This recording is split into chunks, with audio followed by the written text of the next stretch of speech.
Alors, pour cet premier enregistrement vidéo qui parle de la littérature régionale en Occitanie, nous sommes en compagnie de Gérard Muller. Bonjour Gérard. Bonjour Pierre. Gérard, nous allons parler de votre œuvre qui se compose de nombreux romans. Vous affectionnez le polar. Oui, j'ai plusieurs cordes à mon arc. Je fais du polar, dont on va parler aujourd'hui, hein. Voilà, Mais je fais aussi d'autres romans plus classiques, dirons-nous. très bien. Nous avons ici une série de 4 livres. Alors, il n'y a pas de, comment dirais-je, il n'y a pas de lien immédiat entre les deux. On est tantôt sur l'univers du golf, tantôt dans l'univers du bridge, tantôt à Toulouse et tantôt dans une station de ski en Suisse. Donc on voit bien qu'il n'y a pas de rapport, du moins au niveau des scénarii. Qu'est-ce qui fait finalement, quel est le point commun à ces 4 idées? Eh bien, le point commun, c'est moi. C'est mes passions. Je suis un passionné de golf, hein. Donc j'ai écrit un roman sur le golf. J'ai passé mon enfance en Savoie, donc j'ai écrit un roman sur le ski, hein. J'ai fait beaucoup de bridge aussi dans ma vie, hein. Mes parents étaient champions de France de bridge, donc j'ai décidé de faire aussi un roman sur le ski. Et maintenant j'habite Toulouse, et donc Toulouse s'est imposée aussi, hein. Ce qui veut dire que c'est finalement à partir de votre vie, des situations de votre vie, que vous construisez des intrigues. Oui, parce que je pars du principe qu'on ne peut écrire bien que ce que l'on connaît, à commencer par le lieu, l'ambiance et tout ce qui tourne autour. En plus, je m'applique aussi à essayer de décrire un peu les métiers qui tournent autour de mes passions, hein. Vraiment de mettre le lecteur au centre d'un environnement que je connais bien. Et donc, c'est pour ça que j'écris, notamment les polars, sur des ambiances que je connais bien. Mhm. Parlez-moi un petit peu du premier, de la cervelle sur le fer 7. Donc le fer 7, seules les personnes qui jouent au golf, les golfeurs, savent qu'il s'agit d'un club de golf. Alors, c'est le club de golf le plus facile à jouer, hein. C'est le club de golf que les débutants jouent. Ouais. Et je me suis posé la question suivante, avec quel fer j'allais tuer mon meilleur ennemi? Et le fer 7 s'est imposé. D'où le titre de la cervelle sur le fer 7. Alors vous avez imaginé un meurtre avec un club de golf.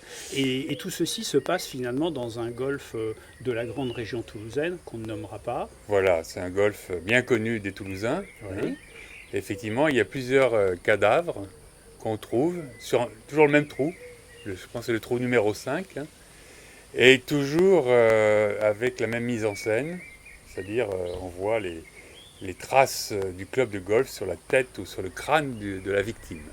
D'accord. Donc ce sont les golfeurs qui sont les victimes. Sans vouloir déflorer le sujet, on a envie de dire mais pourquoi? Quelle est la cause de cet acharnement sur ces golfeurs? C'est parce que les golfeurs sont des êtres paranoïaques. Ah bon? Ils seraient prêts à tout pour gagner, hein. Même à tuer leur propre femme ou leur propre ami, hein. Mhm. Et donc j'ai voulu mettre ça en scène. C'est-à-dire que c'est en fait l'origine des crimes est passionnelle, hein. Passionnelle, où on mêle à la fois l'amour et la passion du golf, hein. Et les golfeurs sont-ils des mauvais perdants? Oui, Ah oui. totalement. Et souvent des tricheurs. Ah bon? Souvent des tricheurs parce qu'ils arrivent à améliorer un petit peu la position de la balle, par exemple en la poussant du pied. Ou Ah alors oui. s'ils trouvent une balle, miraculeusement, ils la retrouvent parce qu'elle tombe de leur poche, hein. Bien sûr. Mhm. Je commence à comprendre. Je vous propose qu'on évoque maintenant le second de ces romans, qui est Même les mémés aiment la castagne, où là, on va séduire forcément, je pense, le lecteur qui aime le Toulouse du patrimoine, qui aime profiter des journées du patrimoine, parce qu'on va découvrir des sites toulousains prestigieux. Voilà, donc au départ, c'est une commande de mon éditeur qui m'a dit je voudrais un roman policier sur Toulouse. Et puis Toulouse, très vite s'est imposé Claude Nougaro, hein. Oui. Donc j'ai imaginé, je suis parti de la chanson Ô Toulouse de Claude Nougaro, qui nous balade à travers les lieux mythiques de Toulouse, hein. Et j'ai imaginé effectivement qu'on allait trouver des cadavres dans tous ces lieux, hein. Commencer d'ailleurs par Airbus, hein, puisqu'il parle de Blagnac, la salle des illustres, et bien sûr la cathédrale Saint-Cernin. Un petit mot des femmes, parce que dans Même la Castagne, il y a une femme extrêmement intéressante qui est officier de police, qui n'est pas arrivée au terme de sa carrière, elle s'appelle Véronique. Vous nous en parlez un peu de Véronique? Alors Véronique est une inspectrice qui devait être commissaire, promue commissaire, et malheureusement un autre inspecteur lui est passé devant parce qu'il a été pistonné. Donc mais enfin, elle est un peu dépitée, mais elle veut quand même, elle veut se battre pour prouver au monde qu'elle le mérite. Et donc elle va se passionner pour cette affaire qui lui tombe dessus, hein, pour essayer de la résoudre la meilleure façon. Alors, en plus, c'est quelqu'un qui a un sacré tempérament. C'est une femme, j'ai voulu une femme de C'est une 40, belle 45 femme. ans. Une belle femme, assez jolie, mais qui a un sacré tempérament à tout point de vue et qui a une vie un petit peu débridée, notamment une vie sexuelle un peu débridée. Hein. Parce que je suis parti du principe que le travail quand même d'inspecteur ou d'inspectrice était très prenant. Ils ont la pression, ces Ils ont une policiers. pression pas possible, etc. Ils La ont des hiérarchie, horaires pas possibles. ouais. Ils ont une pression aussi, dans ce cas-là, médiatique. C'est-à-dire que la dépêche du midi, notamment, voulait absolument mettre la pression sur la police pour savoir qui étaient ces criminels. Hein. Et donc, ils doivent se libérer. Et ça passe par des rencontres comme ça, d'un soir, dans un bistrot, où elle part avec, pas le premier venu, mais elle choisit un peu. Mais elle l'embarque et c'est l'affaire d'une nuit. Voilà. Elle le jette le lendemain. En tout cas, elle va pas y arriver. Elle peut pas y arriver seule. Oui, bien sûr. Elle a la chance d'avoir un mentor qui est son ancien patron qui est parti à la retraite et qui va l'aider fortement à résoudre cette énigme.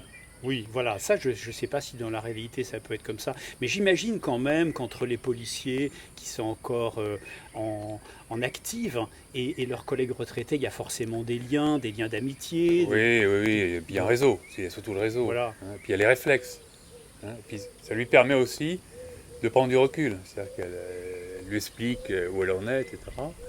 Et le vieux commissaire a le recul nécessaire pour lui dire va plutôt là plutôt que là.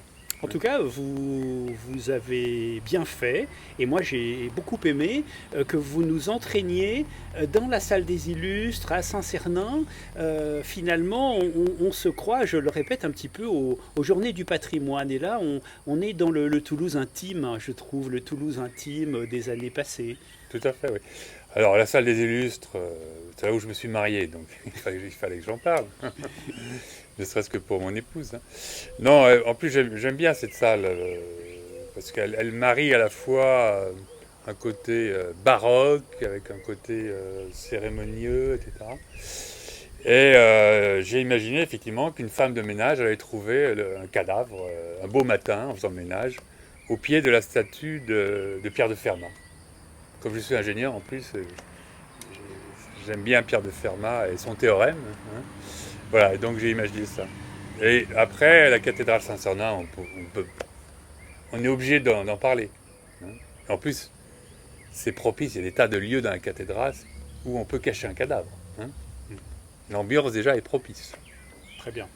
Gérard Muller, on marque une pause et tout de suite, dans un instant, on parle de la suite de votre œuvre. A tout de suite. A tout de suite, merci. Gérard Muller, passons à la deuxième partie de cette série de 4 romans policiers, 4 polars. On va toucher à nouveau un univers que vous avez connu. Il y a les stations de ski, je rappelle que vous êtes d'origine savoyarde. Et puis il y a également le jeu de bridge, là c'est un petit peu particulier. Parlez-nous un petit peu du sang sur les spatules.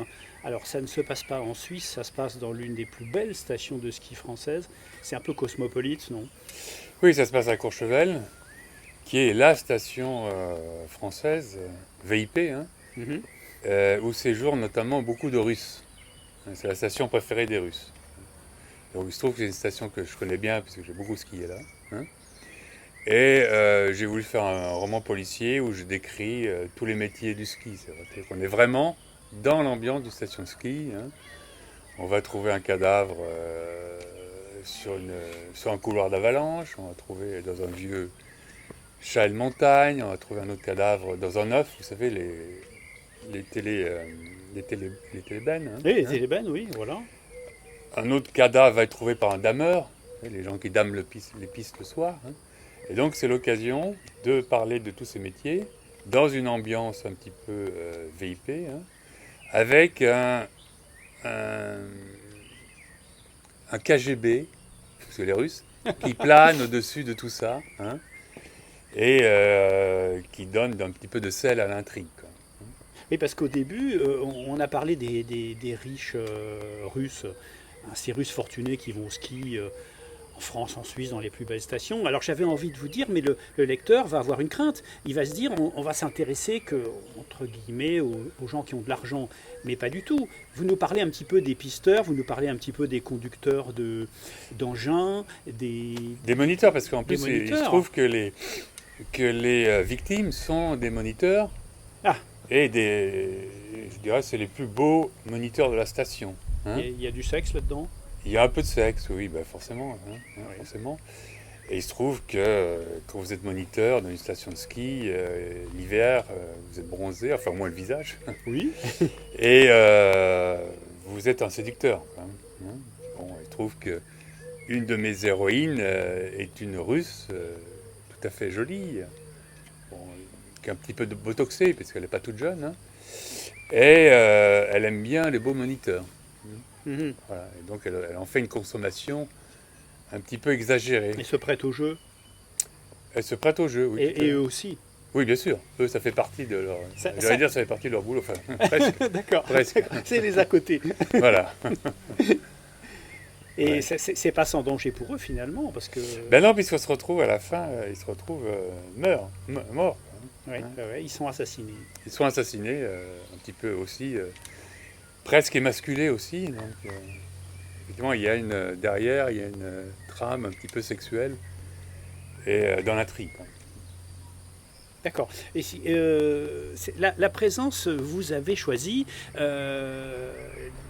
que l'un de vos personnages soit russe. Alors, est-ce que ça veut dire que le choix de cette nationalité n'est pas le fait du hasard, parce que vous vous êtes dit, il faut construire une histoire d'espionnage là-dedans, Voilà. Oui, tout à fait, parce que vous auriez pu choisir un Américain, un Libanais, oui, que sais-je encore, oui. ou...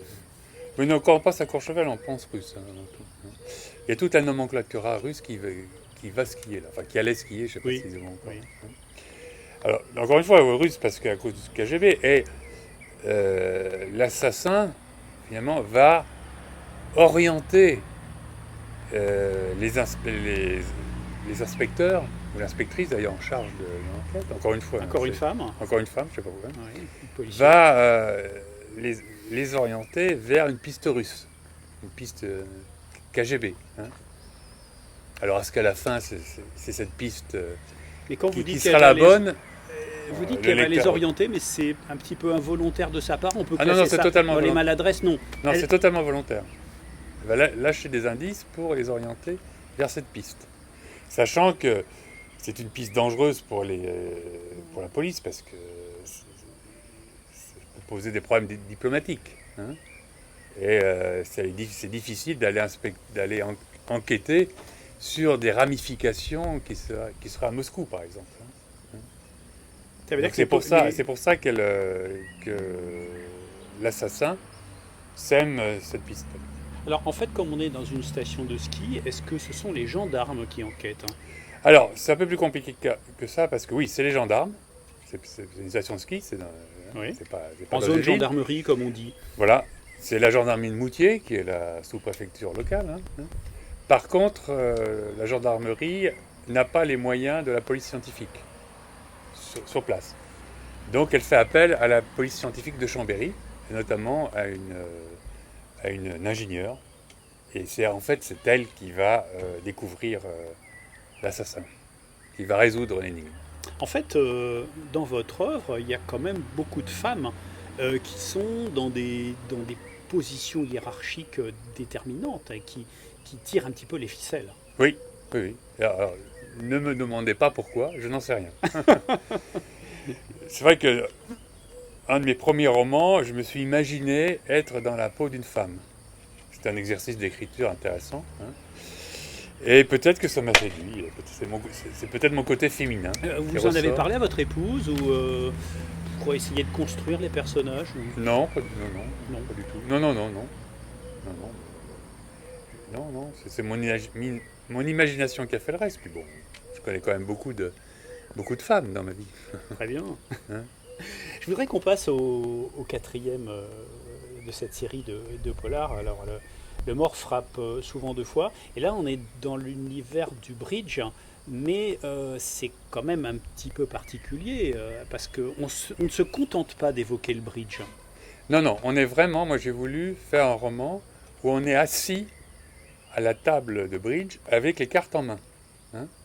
Et d'ailleurs, dans le roman, il y a des problèmes de bridge. C'est-à-dire qu'il y a des donnes, et il y a une séquence. Vous savez que dans le bridge, il y a une séquence d'annonce. On annonce d'abord le contrat qu'on va faire. Ensuite, il y a le jeu de la carte où il faut réaliser le contrat. Hein. Et mon héros, qui est un inspecteur, un commissaire à la retraite, hein, qui est passionné de bridge, va résoudre l'enquête, l'énigme, en ayant les cartes en main. Au cours de tournois, au cours de compétitions. Vous n'avez pas peur que ça n'intéresse que les bridgers? J'ai écrit ça pour les bridgers. Alors, ce que je conseille aux lecteurs, et même pour les bridgers, je conseille de lire le livre sans s'intéresser aux cartes, hein, pour aller directement au fil de l'intrigue et à sa résolution. Et après, pour les bridgers, ils peuvent le relire en faisant les problèmes de bridge. Donc ils ont un double attrait. Dites-moi, l'idée vous a peut-être pas effleuré, mais est-ce qu'on peut pas imaginer que finalement, une fois qu'on a lu ce livre, on puisse avoir envie de se mettre au bridge? Oui. Quand même, oui, vous y aviez pensé? Oui, j'y ai pensé, oui. Oui, alors, sachant que le bridge, c'est quand même un petit peu compliqué, mais Oui. je pense que ça peut donner envie, parce qu'on est vraiment en situation de jeu. Et donc je pense que le lecteur, c'est ce que j'ai voulu faire, le lecteur se trouve assis à la table, et est dans la peau d'un joueur, et vit sa problématique, hein, les questions qui se posent. C'est comme ça que j'ai voulu le livre. Hein. Encore des morts. Oui, encore des morts, bah oui, c'est un roman policier. C'est dangereux de jouer au bridge. Oui, bah c'est un milieu un petit peu aussi comme le golf, où les gens sont prêts à tout pour gagner. C'est pareil. Mauvais perdant, encore une fois. Mauvais perdant. D'ailleurs, c'est un milieu où les partenaires s'engueulent facilement. Hein. Mes parents qui étaient champions de bridge, hein, ils se traitaient de tout lorsqu'ils étaient au bridge. En dehors du bridge, ils étaient doux comme des agneaux. Hein. Ils s'aimaient, c'était la passion, mais au bridge, c'était une catastrophe. J'ai l'impression que les internautes qui nous regardent ne vont pas savoir quoi penser des bridgers, mais bon, ça sera à chacun de se faire son opinion. Un petit mot de l'éditeur de ces quatre polars, Les Presses littéraires, un éditeur de la région Occitanie. Oui, c'est un éditeur qui est à Perpignan, qui m'a fait confiance pour mon premier roman qui se passe dans les Pyrénées-Orientales, hein, et c'est comme ça que je l'ai connu. Et depuis, il me fait confiance, c'est-à-dire qu'il publie à peu près tout ce que j'écris, hein, et j'en écris 3 ou 4 par an. Hein. Et jusqu'à maintenant, la confiance est réciproque, et nous travaillons de concert. Très bien. Gérard Muller, on va marquer une pause, et on va passer à la suite de votre œuvre, et ça sera dans un instant. Merci. Gérard Muller, nous voici avec un autre roman, édité chez Un Autre Regard, un autre éditeur. Un drone sur l'échiquier, il date de quand? Oh, il date de janvier 2017. Janvier 2017, donc c'est tout récent. Est-ce que votre passé professionnel, vous avez travaillé dans le domaine de l'espace, etc., Oui. dans des domaines qui touchent aux militaires, on peut dire vous a servi ou voire sert de toile de fond à ce drone sur l'échiquier? Oui, il m'a servi parce que je suis ingénieur en aéronautique, hein. Et effectivement, ma connaissance aéronautique m'a servi pour notamment parler de la problématique du drone, de son pilotage, etc. Mhm. Il y a également les conflits modernes qui sont au centre de ce drone sur l'échiquier, parce qu'on se retrouve en Irak. Oui, alors mon héros est un pilote de drone. Un jeune américain. Un jeune américain qui, de la Californie, pilote un drone qui est au-dessus de l'Irak. Et il fait la guerre avec ce drone. Et il lance des missiles sur des véhicules suspects, hein, pour éviter des attentats. C'est la guerre moderne, ça. C'est la guerre La moderne. guerre avec des drones. Oui, c'est une guerre de plus en plus utilisée d'ailleurs. Oui, Et maintenant, même les djihadistes utilisent des petits drones maintenant, des jouets, d'accord. pour balancer des bombes sur les Irakiens.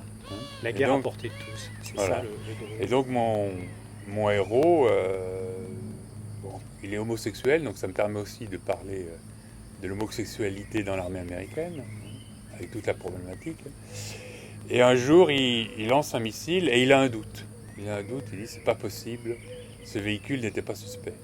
Et ça va le travailler. Il a des états d'âme. Oui, il a des états d'âme, en plus son copain vient de le quitter, il tombe en dépression.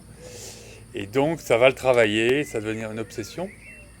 Et il n'a de cesse que de vouloir aller en Irak, ce qu'il va réussir à faire, être muté en Irak comme soldat, quoi, comme il était dans l'armée.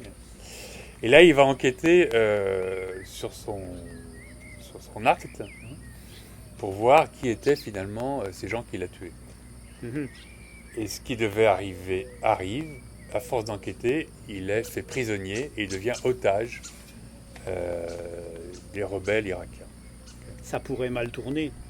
Ça pourrait mal tourner, mais là, il va tomber amoureux de son geôlier. Un beau garçon, un bel Apollon irakien, Qui est jeune également. qui est jeune et en plus qui est très intelligent puisqu'il va s'avérer extrêmement doué aux échecs. Mhm. C'est vraiment, il y a vraiment une surprise là dans la façon dont vous avez mené cette histoire, parce que vous auriez pu la construire de façon classique avec un épilogue un petit peu sanglant, un échange, et vous avez choisi de l'orienter différemment cette histoire. Oui, parce que un de mes... L'homosexualité, l'amour entre deux hommes. Voilà. En fait, je voulais essayer de décrire, c'est pas facile, la vie d'un otage. Hein. Et j'avais lu quelque part que un des otages américains avait pu s'en sortir. Il était golfeur, justement, Il avait pu s'en sortir parce que tous les jours, il répétait des gestes de golf et il s'imaginait jouer des parcours de golf. Et la première chose qu'il a fait lorsqu'il a été libéré, il a fait une partie de golf et ça a été la meilleure partie de sa vie. C'est une histoire vraie. Là j'ai imaginé que c'était un champion d'échecs. Et donc, au fond de sa geôle, poussiéreuse au fond de Bagdad, il commence à jouer aux échecs avec des petits bouts de bois, etc. C'est une thérapie. C'est une thérapie et c'est comme ça qu'il s'en est sorti. Et il va commencer à initier son jeune geôlier, dont il va tomber amoureux aussi aux échecs. Et ce jeune geôlier va s'avérer extrêmement doué aux échecs, il va progresser à une vitesse faramineuse, puisque tous les deux vont s'échapper de la geôle, pour rejoindre les États-Unis. C'est pas forcément simple.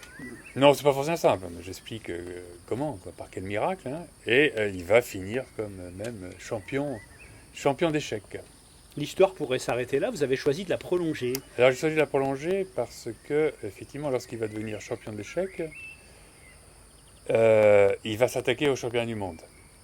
Et là, il va lui falloir un autre coach, quelqu'un qui a déjà fait le parcours. Et donc, automatiquement, les liens amoureux entre mon héros et ce jeune champion vont se déliter, au tel point qu'ils vont se séparer. Mon héros va devenir dépressif, encore une fois, alcoolique. Mais le jeune champion va revenir vers lui et ils vont se remettre ensemble.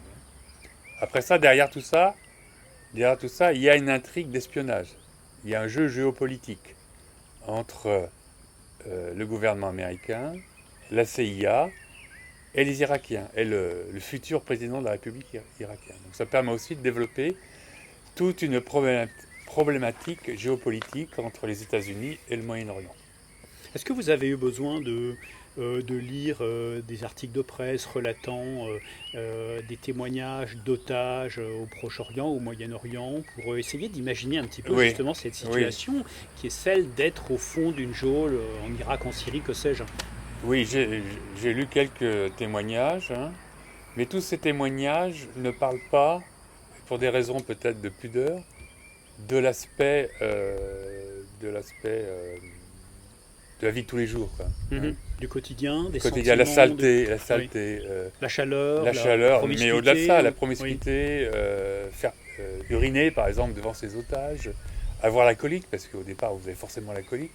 Et donc moi j'ai essayé de développer aussi ça, hein, à tort ou à raison, je sais pas, mais je pense que dans une vie d'otage, au moins au début, ces aspects matériels prennent une importance considérable, hein. Après, il y a l'aspect dépressif qui arrive, le fait qu'on reste longtemps en otage, que vous avez toute communication est coupée avec l'extérieur, mais j'ai voulu aussi développer ces aspects un petit peu corporels, hein, qui ne sont jamais abordés pour des raisons de pudeur, je pense. Vraisemblablement. Oui. Et puis j'avais aussi envie de vous dire que vous, qui êtes un golfeur, on le sait, un bridger aussi, est-ce que vous ne vous êtes pas dit, tiens, je ne joue pas aux échecs, mais j'aimerais parler du jeu d'échecs où, là encore, il faut développer des stratégies. Oui, alors après, tout à fait. Bon, j'ai un peu joué aux échecs, donc je connais. Mais j'ai vite abandonné quand j'ai constaté que j'étais pas doué. On ne peut pas tout faire. Non, mais je suis pas doué, donc je suis pas doué, hein. Après, il faut pas oublier que ça se passe en Orient. Et donc en Orient, ils sont plus portés sur les échecs que sur le bridge, hein, ou le ski. En plus, les échecs, il y a un côté stratégie, tactique, qui s'apparente bien avec l'aspect armée, guerre, etc., hein. Ça se marie bien ensemble, hein. Une sorte de résonance. Et quand on est dans l'armée ou au service d'une cause, si on veut finalement dire au revoir à l'armée, à sa hiérarchie, j'imagine qu'on va le voir dans votre roman, mais c'est probablement pas si simple que ça. Alors, dans mon roman, c'est assez facile parce que c'est à l'époque où Barack Obama a arrêté la guerre. Enfin, il n'a pas totalement arrêté, mais la guerre en Irak, hein. Mais c'est pas facile psychologiquement, notamment, parce qu'on est toujours un petit peu militaire dans sa tête, hein. On a toujours les réflexes militaires. Très bien. Voilà. Un drone sur l'échiquier, Gérard Muller, un autre regard, encore un éditeur occitan, hein. Oui, j'en ai un éditeur qui est sur Albi, hein, qui aussi m'a fait confiance, qui a flashé sur ce bouquin, hein, et qui m'a fait confiance alors qu'il ne sort qu'un seul roman par an, hein. J'ai envie de dire que Gérard Muller, si nous avons fait connaissance, c'est grâce au cercle littéraire des gourmets de lettres qui permet aux Toulousains et de rencontrer des auteurs. Vous-même, vous avez été primé. Oui, j'ai eu la chance de gagner le prix du polar avec même les mémés à la castagne des gourmets de lettres l'an dernier en 2016, hein. Et c'est vrai que c'est l'occasion de valoriser cette association qui fait beaucoup pour la littérature à Toulouse, hein, notamment en organisant le seul salon littéraire de Toulouse. Qui a lieu au mois d'octobre, rappelons-le, voilà. Et un concours littéraire concours de romans, ou qui gratifie des romans ou des essais, ou même de la poésie, hein. Et donc, c'est une association qu'il faut soutenir. Et j'ai été très content de travailler avec elle. Et je pense en 2017, je vais aussi proposer d'autres romans au concours des gourmets de lettres. Bon, bah écoutez Gérard Muller, j'espère qu'on aura l'occasion d'en reparler. En tout cas, merci aux internautes de nous avoir suivis au fil de ces images. Et puis, écoutez, on se dit à bientôt sous ce beau soleil du sud-est toulousain. Écoutez, merci Pierre, et j'espère à très bientôt. Merci Gérard. Au revoir.